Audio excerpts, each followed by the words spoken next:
భారత్ జోడో న్యాయయాత్ర చేస్తుండగా హఠాత్తుగా బీజేపీ గుండాలు గుంపులుగా వచ్చి భారత్ జోడో న్యాయయాత్రలో పాల్గొంటున్న వాళ్ళని మీద దాడులు చేసి వాళ్ళను గాయపరచడం జరిగింది. ఎందుకు ఇలా చేస్తున్నారు అని రాహుల్ గాంధీ గారే స్వయంగా దిగి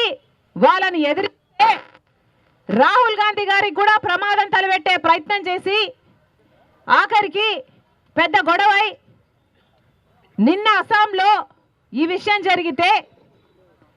అస్సాంలో ఉన్నది బీజేపీ పార్టీకి చెందిన ముఖ్యమంత్రి.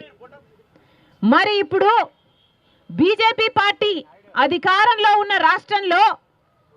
కనీసం ప్రశాంతంగా శాంతియుతంగా ప్రజల కోసం చేపట్టిన ఒక యాత్రని కూడా చేయనీయకపోతే దీన్ని ప్రజాస్వామ్యం అంటారా అని మోడీ